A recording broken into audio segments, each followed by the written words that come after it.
En el corazón del Imperio Bizantino, donde las aguas cristalinas del mar Mediterráneo acariciaban las costas de Anatolia, se alzaba la próspera ciudad de Patara.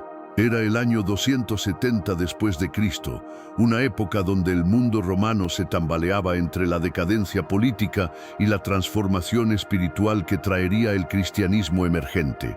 Las calles empedradas de Patara resonaban con los pasos de mercaderes que llegaban desde todos los confines del imperio.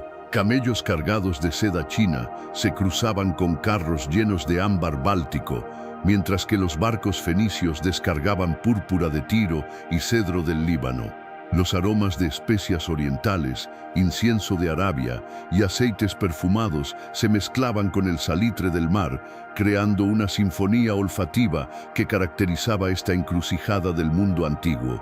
En los barrios más exclusivos de la ciudad, donde las villas se adornaban con mosaicos bizantinos y jardines colgantes, las familias cristianas vivían su fe en una delicada danza entre la discreción necesaria y el fervor religioso. Las persecuciones de Decio y Valeriano aún resonaban en la memoria colectiva, y aunque habían cesado temporalmente, el temor a nuevos edictos imperiales mantenía a los creyentes en constante alerta. En una de estas casas señoriales, rodeada de jardines fragantes, donde florecían rosales de damasco y limoneros que perfumaban el aire nocturno, nació un niño destinado a cambiar para siempre el significado de la generosidad cristiana. Sus padres, Epifanio y Nona, pertenecían a esa clase emergente de comerciantes cristianos que habían sabido combinar el éxito empresarial con una profunda vida espiritual. Epifanio había heredado de su padre una próspera empresa naviera que conectaba los puertos de Asia Menor con Alejandría, Antioquía y Constantinopla. Sus naves transportaban no solo mercancías, sino también ideas, culturas y discretamente mensajes entre las comunidades cristianas dispersas por el Mediterráneo oriental.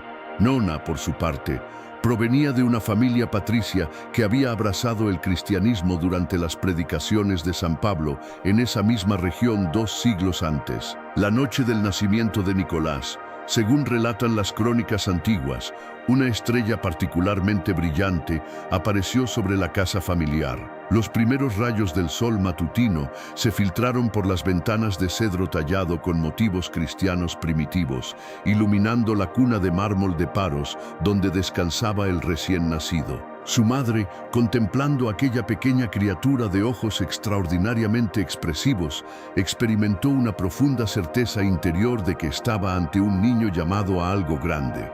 La Patara del siglo XIII era un verdadero crisol de culturas, religiones y tradiciones filosóficas. Templos dedicados a Apolo y Artemisa compartían el paisaje urbano, con sinagogas judías y las cada vez más numerosas domus ecclesia cristianas. El puerto bullía de actividad comercial día y noche, con marineros que hablaban en griego, latín, arameo, copto y una docena de lenguas bárbaras. En este ambiente cosmopolita y próspero, la familia de Nicolás representaba lo mejor de la nueva aristocracia cristiana, la perfecta síntesis entre el éxito material honestamente obtenido y una espiritualidad profunda que se traducía en compromiso social concreto. Desde los primeros días de vida del niño, la casa se caracterizó por la constante presencia de pobres, viudas y huérfanos que encontraban allí no solo ayuda material, sino también el calor de una auténtica familia cristiana. Los años de la infancia de Nicolás transcurrieron como páginas doradas escritas con tinta de santidad en el gran libro de una vida destinada a transformar el mundo. Desde sus primeros pasos por los jardines familiares, el niño mostraba una inclinación sobrenatural hacia la oración, la contemplación y, sobre todo, hacia una compasión que parecía brotar directamente de su corazón como agua de un manantial puro. Las mañanas en la villa familiar seguían un ritmo que se había vuelto legendario entre los sirvientes. Mientras otros niños de la aristocracia patricia se despertaban pidiendo dulces o juguetes importados de Alejandría, el pequeño Nicolás abría los ojos buscando inmediatamente un rincón tranquilo donde pudiera hablar con Dios. Su refugio predilecto era una pequeña capilla doméstica que su padre había mandado construir en la parte más silenciosa de la casa, decorada con frescos que representaban escenas de la vida de Cristo.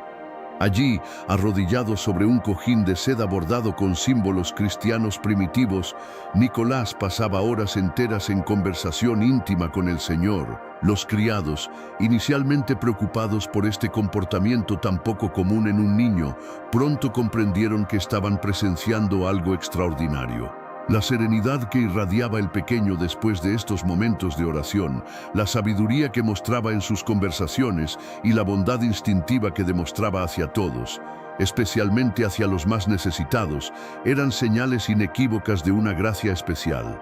Su padre, Epifanio, observaba con una mezcla compleja de orgullo paternal, asombro religioso y cierta preocupación práctica, cómo su hijo único parecía más interesado en las enseñanzas del Evangelio que en aprender los secretos del comercio marítimo que algún día debería heredar. Durante las cenas familiares, mientras él relataba las vicisitudes de sus viajes comerciales o discutía las fluctuaciones de los precios de la seda y las especias, Nicolás escuchaba cortésmente, pero sus ojos se iluminaban verdaderamente solo cuando la conversación derivaba hacia temas espirituales o cuando se mencionaban las necesidades de los pobres del puerto. Este niño tiene algo que trasciende lo humano, le confesaba Nona a su esposo durante las tardes doradas, cuando observaban a Nicolás jugando en el jardín, pero sus juegos tampoco eran ordinarios. Mientras otros niños de su posición social construían castillos de arena o simulaban batallas con soldados de marfil, Nicolás organizaba representaciones de las parábolas de Jesús, asignando roles a sus pequeños amigos y explicándoles con una claridad sorprendente el significado profundo de cada historia sagrada. La generosidad, lejos de ser simplemente un rasgo de carácter o una virtud aprendida, se manifestaba en él como una fuerza natural, irreprimible, similar al instinto de respirar o de buscar la luz. No era raro encontrarlo compartiendo sus dulces con los hijos de los sirvientes, regalando sus juguetes más preciados a niños huérfanos que ocasionalmente visitaban la casa con sus tutores religiosos, o incluso quitándose su túnica bordada para dársela a algún pequeño que había llegado mal vestido a las reuniones catequéticas que Nona organizaba los domingos.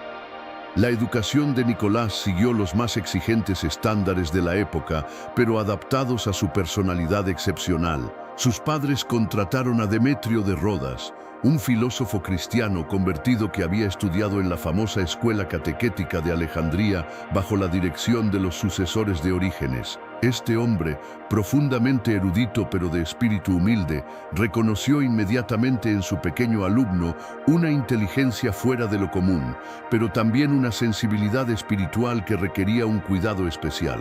Las lecciones se desarrollaban en una biblioteca familiar que contenía no solo los clásicos griegos y latinos, sino también una de las colecciones más completas de textos cristianos de toda Asia Menor. Allí, entre pergaminos que contenían las obras de los padres apostólicos y copias cuidadosamente transcritas de las cartas paulinas, Nicolás absorbía conocimientos con una velocidad que maravillaba a su tutor. Pero lo que más impresionaba a Demetrio no era la capacidad intelectual del niño, aunque ésta fuera notable, sino su profunda empatía hacia los sufrimientos ajenos y su comprensión intuitiva de los misterios de la fe. La tragedia que cambiaría para siempre el curso de la vida de Nicolás llegó cuando había cumplido apenas 17 años. Una terrible epidemia azotó Patara con ferocidad devastadora, llevándose consigo las vidas de miles de habitantes, incluidos sus queridos padres, Epifanio y Nona. La enfermedad había comenzado en los barrios portuarios, donde se hacinaban marineros y comerciantes en condiciones precarias. Desde allí se extendió por toda la ciudad, sin respetar clases sociales. En la villa familiar, los primeros síntomas aparecieron en Epifanio, quien había regresado de un viaje comercial a Alejandría. La fiebre alta y los delirios pronto lo postraron en el lecho. Nona se dedicó incansablemente a cuidar a su esposo, rechazando las súplicas de los sirvientes que le pedían mantener distancia. Nicolás, con la madurez espiritual desarrollada durante sus años formativos, se convirtió en el sostén emocional de la familia. Pasaba horas arrodillado junto al lecho de sus padres, alternando oraciones fervorosas con cuidados prácticos y leyendo pasajes consoladores de las Escrituras. La muerte llegó primero para Epifanio, quien expiró al amanecer después de recibir la comunión del obispo local.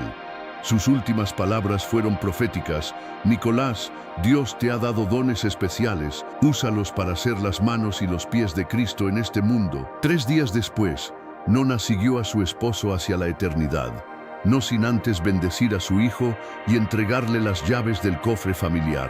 En cuestión de una semana, el joven se encontró huérfano, heredando una inmensa riqueza que lo convertía en uno de los hombres más acaudalados de la provincia de Licia. La fortuna incluía naves comerciales, almacenes en los principales puertos del Mediterráneo oriental, propiedades urbanas y rurales, y una considerable cantidad de oro y piedras preciosas acumulados durante generaciones. El dolor de la pérdida, que podría haber destruido a un joven menos preparado espiritualmente, se transformó en Nicolás en una purificación que clarificó definitivamente su vocación. Durante las semanas que siguieron al funeral, se retiró a una vida de oración y contemplación intensas en la capilla doméstica. Las palabras de Jesús sobre la dificultad de que un rico entre en el reino de los cielos resonaban constantemente en su mente, pero también el consejo evangélico: si quieres ser perfecto, ve, vende todo lo que tienes y dáselo a los pobres. La decisión llegó con la claridad de una revelación divina. La riqueza no es un fin en sí mismo, reflexionaba, sino un instrumento que la providencia ha puesto en mis manos para servir a Dios y al prójimo. Su primer acto de generosidad extraordinaria no se hizo esperar. En Patara vivía un hombre noble que había caído en la ruina más absoluta. La pobreza había llegado a tal extremo que el desesperado padre estaba considerando prostituir a sus 3 hijas para sobrevivir. Cuando Nicolás se enteró de esta situación trágica, no dudó un instante en actuar. Una noche, aprovechando la oscuridad, se acercó sigilosamente a la casa del hombre arruinado. Con cuidado, arrojó por la ventana una bolsa llena de monedas de oro, suficientes para la dote de la hija mayor.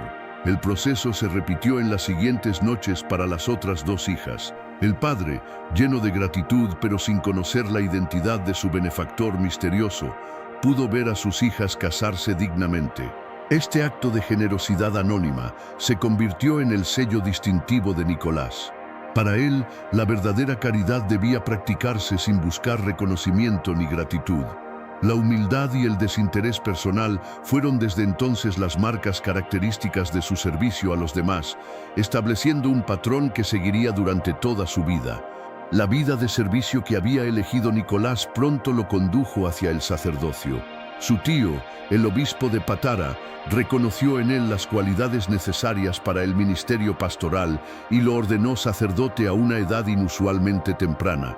Pero el verdadero desafío llegaría cuando fue elegido obispo de Mira, una ciudad costera de gran importancia en la región de Licia. Mira era una ciudad compleja, donde convivían diferentes tradiciones religiosas y donde los conflictos sociales eran frecuentes. Los comerciantes ricos explotaban a los trabajadores del puerto, mientras que los funcionarios romanos ejercían una autoridad a menudo arbitraria. En este ambiente tenso, Nicolás asumió su responsabilidad episcopal con la determinación de ser una voz profética para la justicia. Sus primeras decisiones como obispo causaron controversia. Vendió los ornamentos de oro de la catedral para alimentar a los hambrientos durante una época de escasez. Enfrentó públicamente a comerciantes que especulaban con el grano, obligándolos a vender sus reservas a precios justos. Su palacio episcopal se convirtió en refugio permanente para huérfanos y ancianos desamparados, pero el verdadero conflicto llegó con las persecuciones del emperador Diocleciano, iniciadas en el año 30. El edicto imperial ordenaba la destrucción de las iglesias cristianas y la entrega de los libros sagrados para ser quemados. Los obispos debían ofrecer sacrificios a los dioses paganos o enfrentar la prisión, la tortura y posiblemente la muerte. Nicolás no dudó en su respuesta. Mientras algunos clérigos buscaban compromisos o huían a lugares seguros, él permaneció firme en Mira, continuando celebrando la liturgia y predicando el evangelio abiertamente. Un pastor no abandona a su rebaño cuando llegan los lobos, declaró cuando sus colaboradores le sugerían buscar refugio. La arrestaron una noche mientras distribuía alimentos a familias cristianas. Los soldados romanos lo arrastraron hasta la prisión, donde se reunió con otros clérigos que también habían desafiado el edicto imperial. Las condiciones carcelarias eran inhumanas.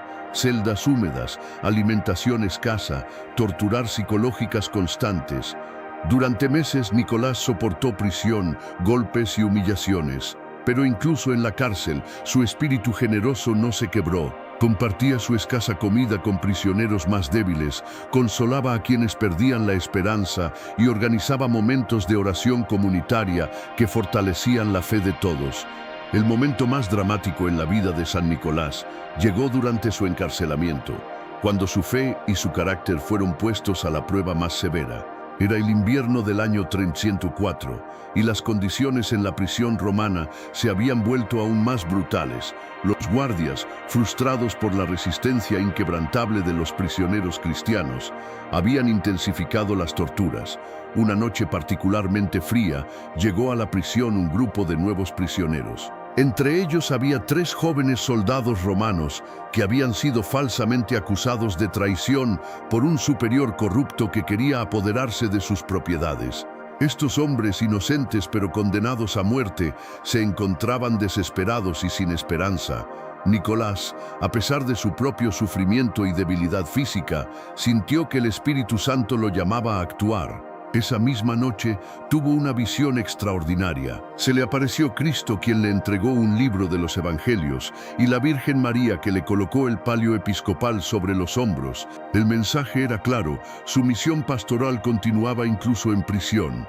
Al día siguiente, sucedió algo que cambió el curso de los acontecimientos. El emperador Constantino, que había comenzado a mostrar simpatías hacia el cristianismo, tuvo un sueño profético. En este sueño, se le apareció un obispo de aspecto venerable que lo amonestó por permitir la injusticia y le advirtió sobre las consecuencias divinas de ejecutar a inocentes.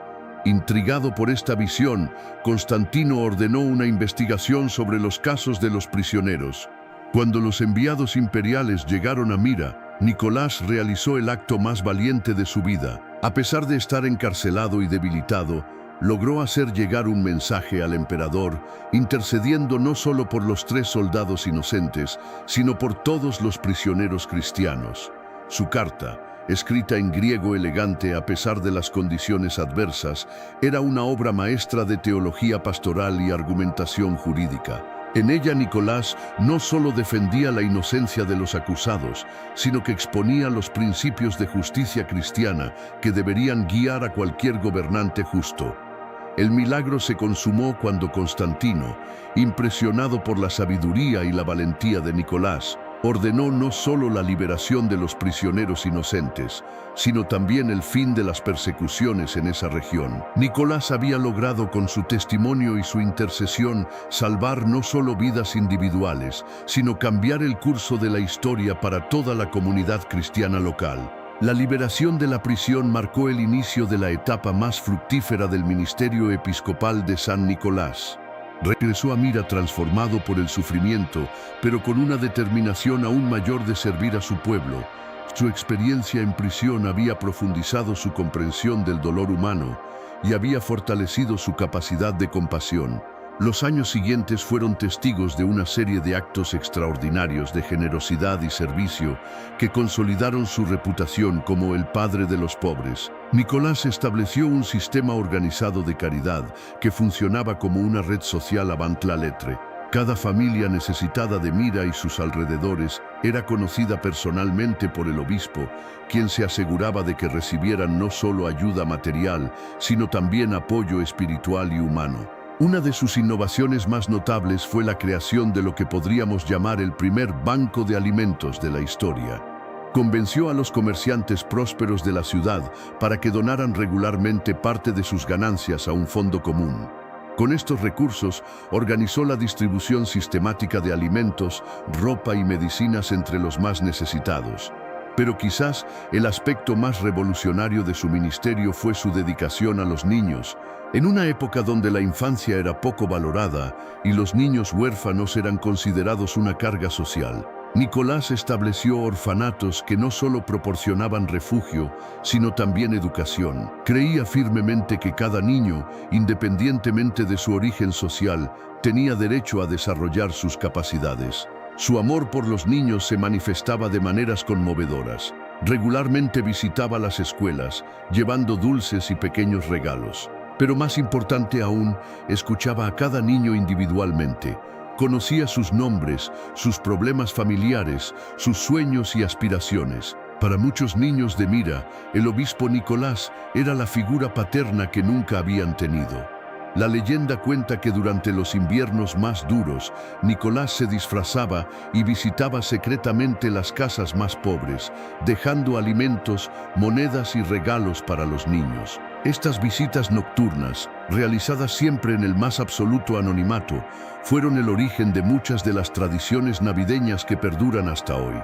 Su compromiso llegaba al extremo de vender sus propias pertenencias cuando los recursos comunitarios se agotaban. En cierta ocasión, durante una hambruna particularmente severa, vendió incluso su anillo episcopal para comprar grano destinado a las familias más necesitadas. La fama de Nicolás como obispo santo y taumaturgo se extendió mucho más allá de las fronteras de Mira. Los relatos de sus milagros y actos de caridad llegaban a los puertos más distantes del Mediterráneo a través de los marineros y comerciantes que visitaban su ciudad episcopal. Uno de los milagros más documentados ocurrió durante una terrible hambruna que azotó toda la región de Licia. Los graneros estaban vacíos y la desesperación se apoderaba de la población. En ese momento crítico, llegó al puerto de Mira una flota de barcos cargados de trigo con destino a Constantinopla para alimentar a la capital del imperio. Nicolás se dirigió personalmente a los capitanes de los barcos y les pidió que donaran parte de su carga para salvar a su pueblo hambriento. Los marineros se mostraron renuentes, argumentando que el grano estaba cuidadosamente pesado y contado, y que cualquier faltante sería notado en Constantinopla, lo que les traería severas consecuencias. El obispo les aseguró que si confiaban en Dios y actuaban con caridad, no sufrirían ningún perjuicio. Conmovidos por su sinceridad y autoridad moral, los capitanes accedieron a entregar una cantidad considerable de trigo. Cuando los barcos llegaron finalmente a Constantinopla, el milagro se había consumado. Las bodegas contenían exactamente la misma cantidad de grano que habían cargado inicialmente, como si nunca hubieran entregado nada en Mira. Este evento no solo salvó a la población de la hambruna, sino que estableció a Nicolás como protector especial de marineros y comerciantes. A partir de entonces, los navegantes comenzaron a invocar su intercesión antes de emprender viajes peligrosos, y muchos juraban haber visto su figura aparecer durante las tormentas para guiar sus embarcaciones a puerto seguro. Otro milagro famoso involucró a 3 estudiantes que viajaban hacia Atenas para continuar sus estudios. Debido a la falta de recursos, se detuvieron en una posada en las afueras de Mira. El posadero, un hombre sin escrúpulos, los asesinó durante la noche para robarles sus pertenencias y ocultó sus cuerpos. Cuando Nicolás tuvo una revelación sobre este crimen, se dirigió inmediatamente a la posada, confrontó al asesino, quien inicialmente negó todo conocimiento sobre los jóvenes. Pero ante la autoridad sobrenatural que emanaba del santo obispo, confesó su crimen y reveló dónde había escondido los cuerpos. Nicolás oró intensamente sobre los restos de los estudiantes, y por intercesión divina, los 3 jóvenes regresaron a la vida, completamente restaurados. En el año 325, el emperador Constantino convocó el primer concilio ecuménico en Nicea para resolver la crisis arriana que amenazaba con dividir la Iglesia. Arrio, un sacerdote alejandrino, enseñaba que Jesucristo era inferior al Padre, negando así su divinidad plena. Esta herejía había ganado muchos seguidores y causaba graves divisiones en las comunidades cristianas de todo el imperio. Nicolás, ya reconocido como uno de los obispos más respetados de Asia Menor, fue invitado a participar en este histórico concilio. A pesar de su edad avanzada y sus achaques físicos, emprendió el largo viaje hacia Nicea, consciente de la importancia crucial de este encuentro para el futuro de la fe cristiana. Su participación en el concilio reveló otra faceta de su personalidad, el teólogo apasionado y defensor inquebrantable de la ortodoxia. Nicolás había estudiado profundamente las escrituras y la tradición patrística y comprendía perfectamente las implicaciones devastadoras que tendría la doctrina arriana si se permitiera su propagación. Durante los debates, Nicolás se distinguió por su claridad teológica y su capacidad para explicar conceptos complejos de manera accesible. Argumentaba que si Cristo no era verdaderamente Dios, entonces su sacrificio redentor perdería todo su valor salvífico. Solo Dios puede salvar al hombre, repetía constantemente. Y si Cristo no es Dios, nuestra fe es vana. Sin embargo, el momento más dramático de su participación en Nicea ocurrió durante una sesión particularmente tensa. Arrio había sido invitado a exponer personalmente su doctrina ante la asamblea de obispos. Con elocuencia y aparente lógica, el heresiarca defendía sus posiciones, causando confusión en algunos de los prelados presentes. Cuando Arrio pronunció algunas blasfemias particularmente ofensivas contra la divinidad de Cristo, Nicolás no pudo contener su indignación. En un acto impulsivo que sorprendió a todos los presentes, se levantó de su asiento y abofeteó públicamente al hereje. El gesto causó un escándalo inmediato en la asamblea.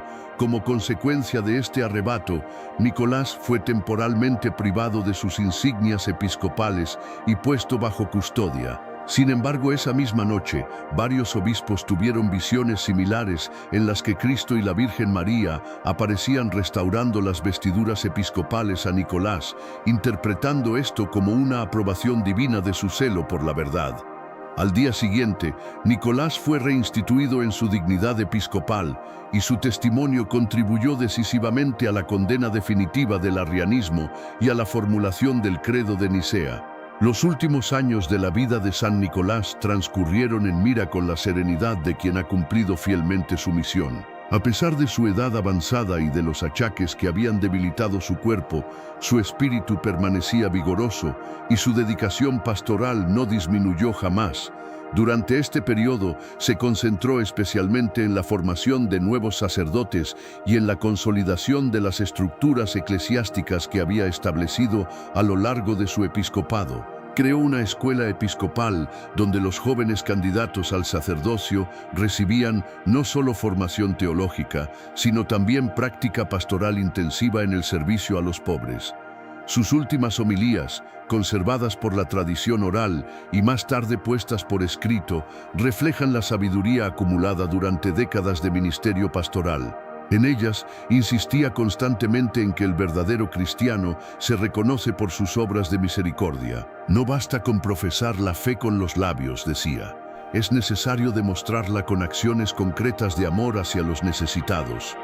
Incluso en su lecho de enfermo, Nicolás continuaba recibiendo a los pobres y distribuyendo limosnas. Sus sirvientes habían recibido instrucciones precisas de no negar jamás la entrada a cualquier persona que viniera a pedir ayuda, sin importar la hora del día o la noche. Su habitación se había convertido en una especie de oficina de caridad permanente. El 6 de diciembre del año 343, sintiendo que se acercaba su hora final, Nicolás reunió a su alrededor a los sacerdotes de su diócesis y a los responsables de las obras de caridad que había establecido. Con voz débil pero clara, les dio sus últimas instrucciones, insistiendo en que continuaran la labor de servicio a los pobres que había sido el centro de su vida episcopal. Recordad, les dijo, que fuimos llamados no para ser servidos, sino para servir, que nunca falte el pan en la mesa de los hambrientos, ni el abrigo para quien tiene frío, ni el consuelo para quien llora. En cada pobre que socorráis, será Cristo mismo quien reciba vuestro servicio. Sus últimas palabras fueron una oración de gratitud al Señor por haberle permitido servir a su pueblo durante tantos años. Cuando expiró, su rostro se iluminó con una paz sobrenatural que impresionó profundamente a todos los presentes. La noticia de su muerte se extendió rápidamente por toda la región. El funeral se convirtió en una manifestación extraordinaria de amor popular. Acudieron no solo los cristianos de Mira y las ciudades vecinas, sino también paganos, judíos y personas de otras religiones que habían sido beneficiarios de su caridad sin distinción de credo. Los milagros comenzaron casi inmediatamente después de su sepultura, consolidando su reputación de santidad que se extendería por todo el mundo cristiano. La muerte de San Nicolás marcó el inicio de una veneración que se extendería por todo el mundo cristiano y que perdura hasta nuestros días. Su tumba en Mira se convirtió inmediatamente en un lugar de peregrinación, y los relatos de milagros obrados por su intercesión se multiplicaron exponencialmente. Durante los siglos siguientes, la devoción a San Nicolás se propagó desde Asia Menor hacia Europa Oriental, donde se convirtió en uno de los santos más populares de la Iglesia Ortodoxa. Los rusos lo adoptaron como patrono nacional, y su figura se hizo omnipresente en la iconografía eslava. Posteriormente, su culto llegó a Europa Occidental, donde se fusionó con tradiciones locales, dando origen a figuras como Santa Claus y Papá Noel. Pero más allá de las tradiciones folclóricas y comerciales que se desarrollaron posteriormente, el verdadero legado de San Nicolás radica en el ejemplo transformador de una vida dedicada completamente al servicio desinteresado. En una época marcada por la violencia, la injusticia social y la corrupción, él demostró que es posible vivir los valores evangélicos de manera radical y efectiva. Su modelo de liderazgo episcopal se basaba en tres pilares fundamentales: la proximidad real con los más pobres, la defensa valiente de la justicia y la generosidad llevada hasta las últimas consecuencias. Estos principios siguen siendo extraordinariamente relevantes en nuestro tiempo, cuando la desigualdad social y la exclusión económica afectan a millones de personas en todo el mundo. La figura de San Nicolás nos recuerda que la verdadera grandeza humana no se mide por la acumulación de riquezas o poder, sino por la capacidad de transformar el sufrimiento ajeno en esperanza. Su vida demuestra que incluso en las circunstancias más adversas es posible mantener la fe, la esperanza y sobre todo el amor activo hacia los demás. En nuestros días, cuando el individualismo y el consumismo amenazan con erosionar los valores de solidaridad y compasión, el ejemplo de San Nicolás adquiere una relevancia especial. Nos invita a preguntarnos qué estamos haciendo nosotros para aliviar el sufrimiento de quienes nos rodean. ¿Cómo podemos convertir nuestros recursos y capacidades en instrumentos de servicio? El Santo de Mira no fue un personaje legendario alejado de la realidad, sino un hombre concreto que enfrentó problemas reales con soluciones prácticas inspiradas por su fe profunda. Su legado no son solo los milagros extraordinarios que se le atribuyen, sino el milagro cotidiano de una existencia transformada por el amor y puesta completamente al servicio de los demás. Hoy, cuando celebramos su memoria, San Nicolás continúa desafiándonos a vivir con la misma generosidad radical que caracterizó su vida. Nos invita a ser como él fue, signos vivientes de la misericordia de Dios en nuestro mundo. Llamada a la acción, la historia de San Nicolás nos interpela directamente. ¿Qué acto de generosidad podrías realizar hoy en su memoria? Comparte en los comentarios cómo su ejemplo te inspira a servir a los demás. No olvides suscribirte para más historias de santos que cambiaron el mundo con su testimonio de fe y amor.